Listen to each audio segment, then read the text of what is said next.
Hey y'all, welcome back to a booktube segment. Today we're going to be talking about Brandon Sanderson's Stormlight archive, which in my past two videos I have ranted and raved about. So it's coming into July. I have finished Words of Radiance. I was up until 3 in the morning finishing this last night. It took me 3 weeks to finish Words of Radiance, and I am blown away by it, just as I was The Way of Kings.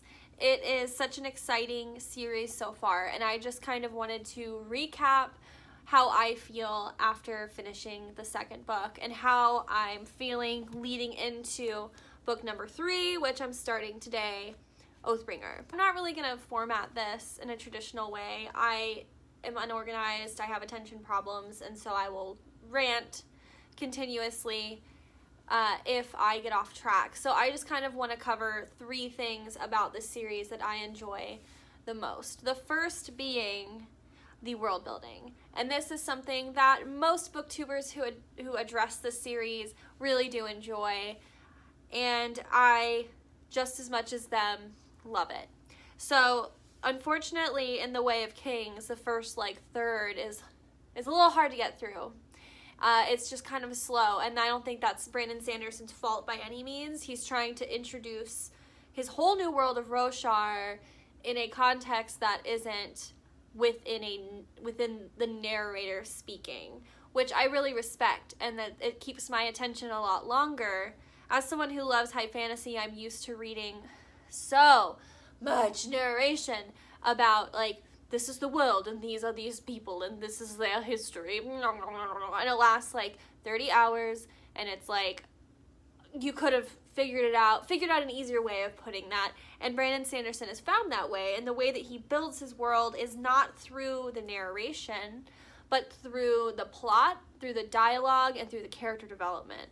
So I really respect that, and it also makes me excited, because I haven't been introduced to this whole world yet.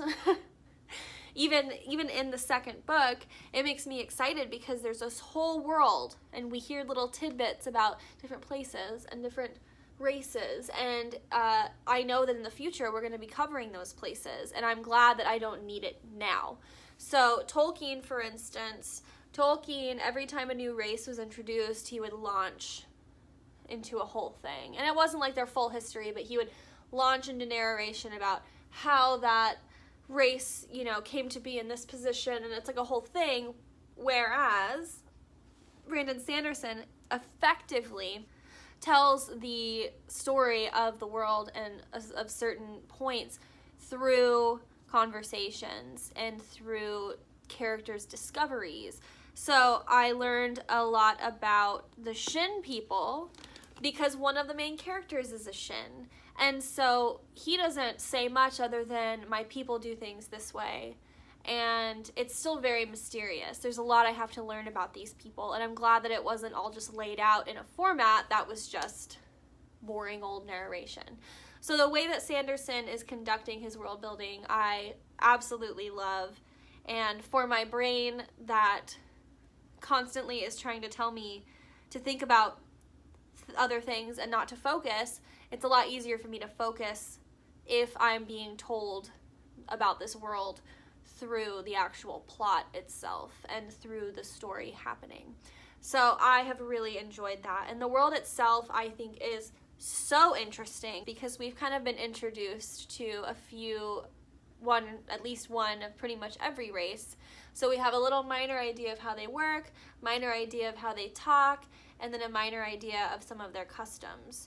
So that is really exciting to me. I want to learn more about Rock's people, and I want to learn more about the Herdasians. And yeah, I'm really excited to learn about all of these throughout however many books he intends to make, which I believe is 10, but it's a fantasy author. You never really know how long they're going to last. Next thing I'd like to talk about is the fantastic character building.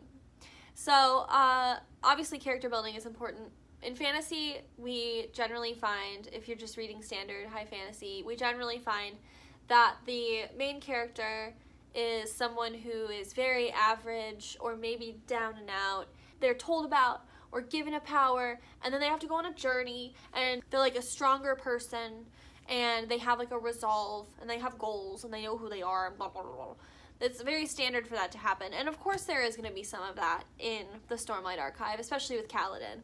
But there are a few main characters whose development I was just blown away by. So Shalyn in the first book bored the crap out of me. I did not really care about Shalyn. I was not very excited for her story, and I'm glad my mind changed on that, because in Words of Radiance, book 2, her development is crucial kind of to the whole story, because you find out about her home life, you find out about her history, you find out about how she had powers from the very beginning and they were hidden from her, and you find out that she wasn't such a bad person for being a liar and for trying to be a thief.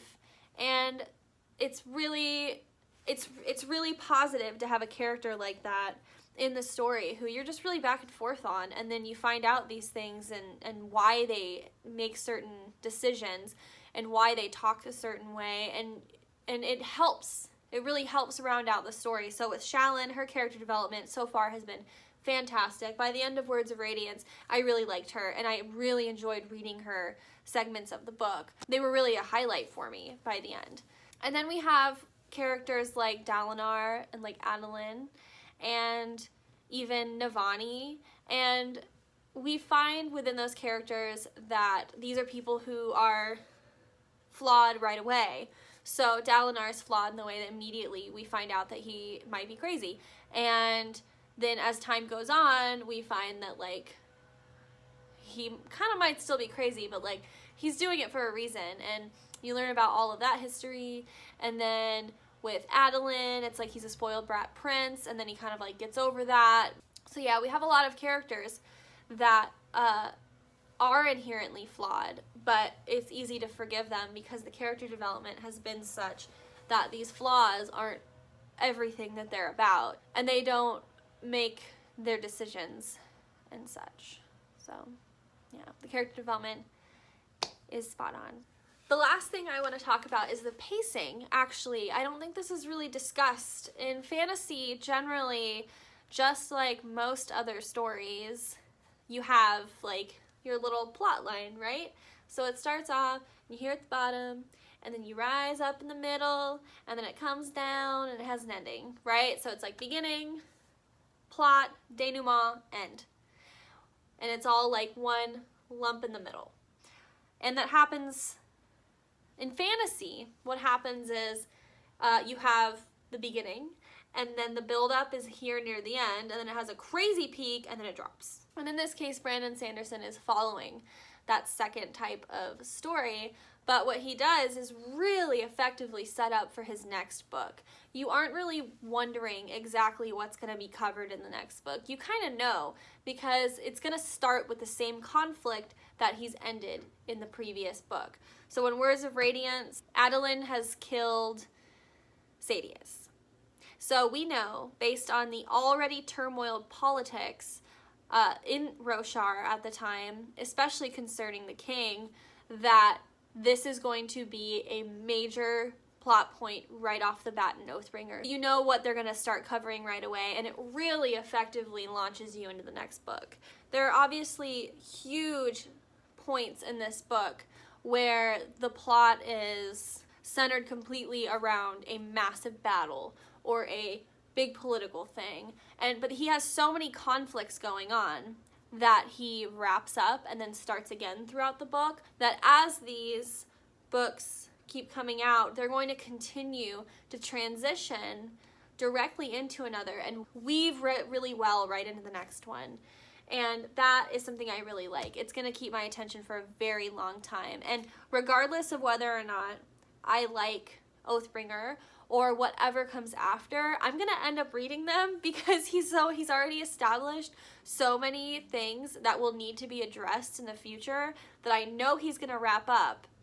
And so I'm going to have to read it or it's going to bug me. So he's done a really, really good job of that, and I really, really respect it. So yeah, I like the way he's conducting the plot, and I like all of these tiny little subplots that are all going to like leak into the big plot, and yeah, it's really exciting. Yeah, that's kind of where I'm wrapping up my recap of the first 2 books, and I know I'm kind of behind on all of these, and that's okay. You know, I started this series at the beginning of the year, actually probably in like March.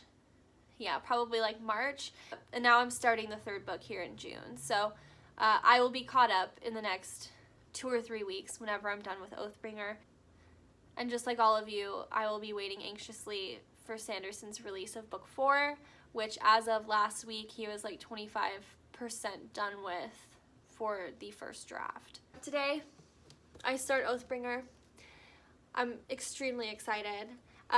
There's a friend of mine who said this was his least favorite book, and that's okay, but I think whatever happens in this book, I'm still gonna have to read it. Like I said, Brandon Sanderson's writing in this series has so many things going on. I doubt he wraps up everything I'm curious about in Oathbringer and would be able to stop. It's just like gonna be a constant domino effect of characters that I fall in love with, and then like have to know how they die or if they live, and then there's like the fates of entire people where it's like, is this, are they gonna survive? Are they gonna live? Are they gonna thrive? What's going on? I don't know. So I'm very excited, and I have confidence that whatever Brandon Sanderson chooses to do in the future, I hope he keeps writing this, because I don't think I ever want to stop reading about Roshar. It's just too cool of a place. It's just way too cool. Also, Kaladin is like, he's a badass. You know, I didn't talk about him too much in this video because he's kind of the standard, you know, Tolkien-esque character, but yeah, I'm really excited, so read it.